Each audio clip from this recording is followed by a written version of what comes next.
My name is Frank Slovensky. I was born in Fairfield, Connecticut in 1922. Ma? I'm Catherine Ann Marie Kruzak Slovensky, and I was born in Fairfield in 1929. You were born in a hospital in Bridgeport. Well, You weren't born in Fairfield. I was born by a midwife. This is the action I like. A midwife. I was born right in Fairfield. all right. Do we know why you were given your name the way you were? Why were you named? Why were you named Frank? Was there any reason? My father and my grandfather were both Frank. My grandfather was born in Europe, and my father was born there, and they came over when he was 5 years old, I think. He came over to the U.S. So he went to school here. Go ahead, Ma. What about you?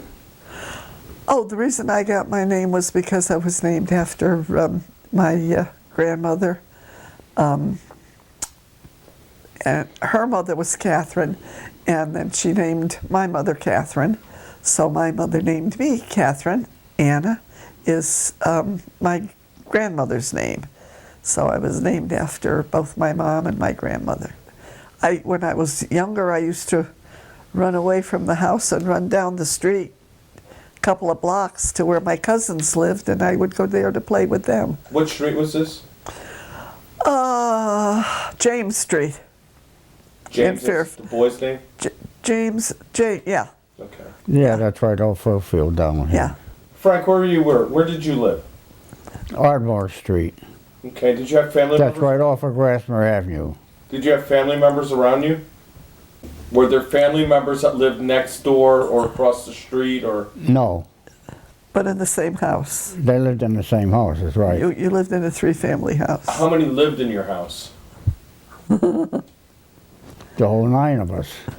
And who are they? My sisters and one brother. 7 sisters and 1 brother. There was 9 of us. You guys had to fight. What kind of things did you fight over? And what? What time? Basically, I would say they didn't. You guys never They fought? got No. along. They got along very, very well. My sisters got different girlfriends. They went out. And I never went with my brother, I went with other friends. I went with friends I went to school with. With the 9 people living in the house, how many rooms were there? Well, we lived on afterwards. We lived on the just second just floor. where you lived. Yeah, in the second floor. How many rooms? 1, 2, 3, 5. 4. Did you have to share a room? I used to sleep out in the hall. Oh, wow. Wow, okay. And where did everybody else sleep? In the different bedrooms. Afterwards, the other older ones got married. I slept in the bedroom inside Now, how did you get selected to sleep in the hall? because there was no room anywhere else. There wasn't that many rooms with 9 children. Where are you going to put them? Yeah. Mom, where did you sleep? You didn't sleep in the hallway, did you? No, when at the first house that we lived in, which is still standing and right across from the American Legion, my father built for my mother when they were married. And I lived in that house until I was 7 years old, and I had my own room there. And then during the Depression, my father lost the house, built the other house that's right next door, this side of where Dr. Kemp lived, and I had my own room there. Alex? What is your earliest childhood memory? Oh, my earliest childhood memory that I remember very vividly is a surprise birthday party that my parents gave for me when I was 7 years old, and it was just something that really sticks with me. And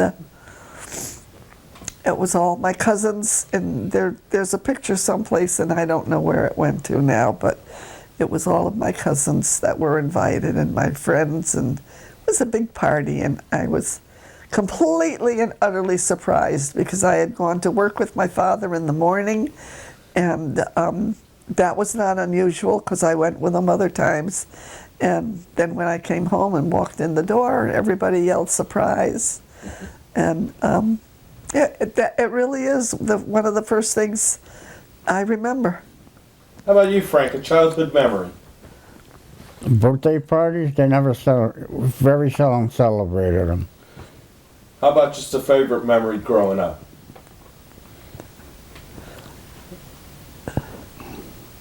Well, I used to go with this one fella down the street, and he used to go fishing and clamming, and I learned a lot from him, fishing and clamming. What was your favorite meal growing up as a kid? What kind of meals did you have, and what was your favorite? Well, I was born during the Depression, so my mother made a lot of soup, all different kinds of soup. She could cook all different kinds of soup. My mother-in-law was an excellent cook. My mother was not.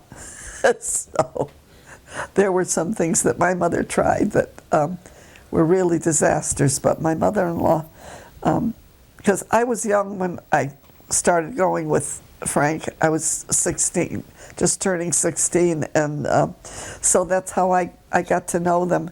I more or less grew up with my sisters-in-law and my mother-in-law, and you couldn't have asked for a better mother-in-law than, of course, except the one that Stephen has, who, you know. Of course, of course.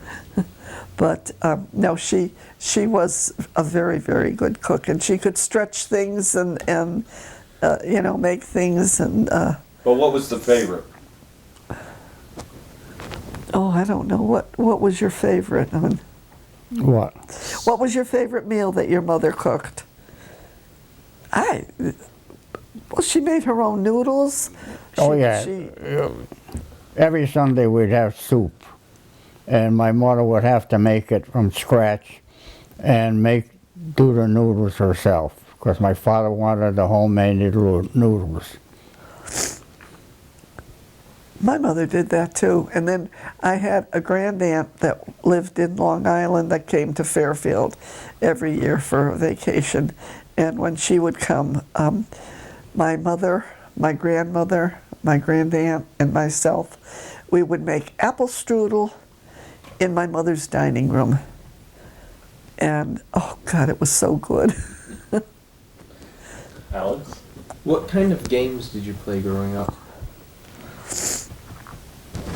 You might have to go louder for Grandpa. We used to play baseball right in front of our house with the friends that are down the street. But it used to be right in front of my grandmother's house that we played baseball. How about you, Mom?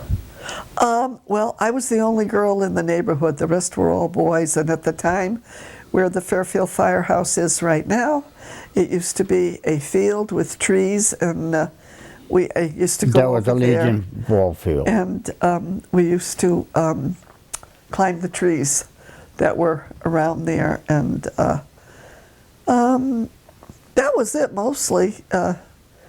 Because there, as I say, there wasn't any other girl in the neighborhood. I was all by myself, so, and a bunch of guys. So, Tell us about a school teacher or memory you have of school. Well, I had asthma when I was young, so 3 years they wouldn't allow me to go to school. After I went to school, even the principal knew what I could take when I had an attack, which was called Asthmador, and I used to burn that and inhale the fumes from it.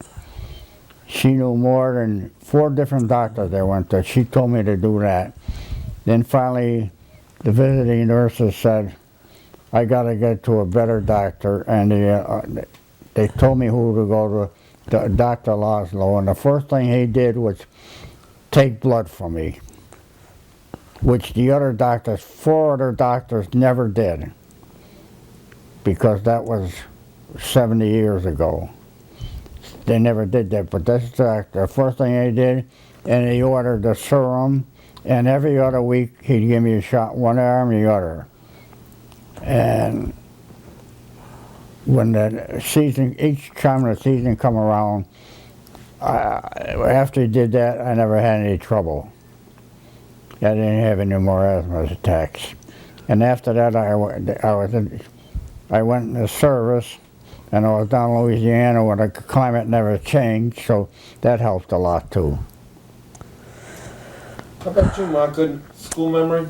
Teacher? Oh, I had a lot of good teachers, and I went from, at that time it was from kindergarten to the 8th grade, and I don't remember any teacher that I didn't care for, but I sure did not like the principal. She was a witch, and I remember that, and at the time the doors to the classrooms were so that they were just had this little bit of slit of glass like this off, and the rest was all like steamed. What do you call it? You know? Okay. Yeah, and every once in a while you'd look out there, and there you'd see these 2 beady eyes through the slant of the glass, just looking to see what was going on in the classroom. And she was not a nice person. She was really very, very mean, and but then there were good things. We made good friends. We had a fife and drum corps that I used to belong to, and at Christmas time we had a big Christmas tree up on the 2nd floor, and I was the solo singer in the school at that time, and I had such a gorgeous voice. But and that's a good memory, because I can remember "Oh Holy Night" was the song I sang every single day during the time that we would celebrate Christmas before our time off. Then there are other memories too that they were good memories. They were nice memories. What about recess? What was recess like at school? Well, for me, it was, especially in the fall time, when all of the leaves were falling.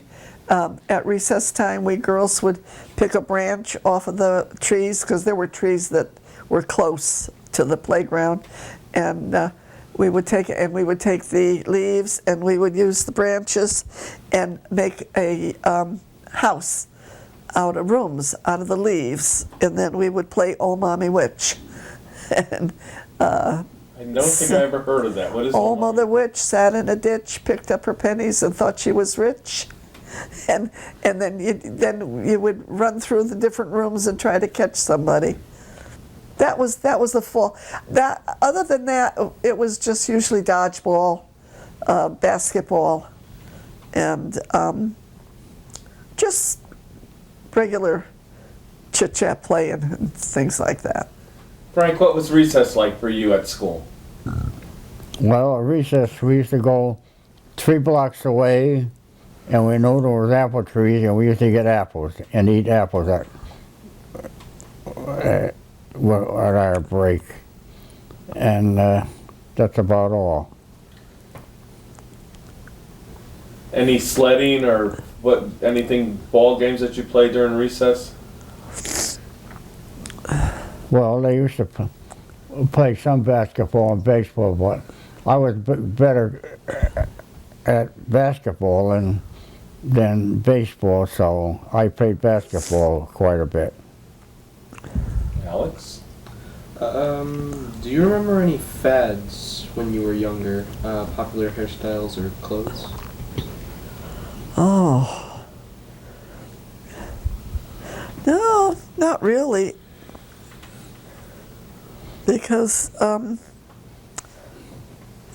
you just bought what you could afford to buy, and that was it. I don't really remember any fads. I remember my hair It was long blonde hair, and I wanted it cut, and my mother wanted to let it long. And then my mother would make me stand by the stove with a curling iron, and she would curl my hair into pipe curls before we went to church, and I looked absolutely ridiculous, and she thought I was just adorable. And so that's what she used to, that was one of the biggest fad that I could think of at the time, because girls with the pipe curls were, that was something that a lot of them did, so. Frank, were you involved in any fads, anything, hairstyles or anything crazy? Not that I know of. We used to go, I liked going clamming and getting blue crabs. And which is called Ass Creek. It was between Fairfield and Black Rock. In that section, and we used to get quite a few blue shell crabs. One time we got almost a bushel. But I don't think there's any there anymore, is there? No. Well, it became polluted from the factories. I see. Alex, you got another question? Who were your childhood heroes? Childhood what? Heroes. Heroes. Oh, You hero. would look up to Oh. people in the media, stuff like that. No, basically, Kukla Fran and Ali, which were two puppets and a woman, Fran. I used to listen to her, and we used to listen to the Lone Ranger, and we'd lay on the floor in the living room and just stare at the radio, because we didn't even have TV yet at that time. And but I don't think I had any heroes as such. No presidents or first ladies or... Not as a young kid, because as I got older, you know, I remember President Truman. I really felt he was a very, very good president. And I would say that's one of the first ones I remember. The others, I wasn't that interested in it at that time, because I was young then. What about movies? Did you go to many movies, Mom? Oh yeah, we used to go to where used to be the community theater. When we started going to the movies, we got in for 10 cents a movie. And then we'd buy candy. And then when I got to be older, at 16, I ushered in the theater. And I would go there, and that was, I don't think I was even 16 then at the time. I think I was less than that. And I used to just work there, and we went to the movies almost every single week, yes. So did you have a movie star hero or anything like that? No, Shirley Temple was the great, you know, one, and then of course you had your serials, and I really don't remember too much of exactly who they were, basically. Frank, did you have a hero, or did you have a movie star hero? Or? Well, we used to go to the Black Rock Theater. That's in Bridgeport. That's on the edge, Black Rock's on the edge of Fairfield. So we used to go to that theater. Did you have a hero or a movie star that you liked? Not really. No? We just used to go to see the show, and that was it. What about the radio? Did you have a radio back then? Or did you guys even have one back? Well, later on during the Depression, my father got enough money to buy a radio. Before that, we didn't have nothing. Because I was born during the Depression, and very few people had anything. What was your favorite radio program? You had to have one. No, I used to watch my father, every time there was a baseball, football game on radio, we used to go to the Black Rock field to see the Black Rock guys football team. And we used to go to the Roger Little football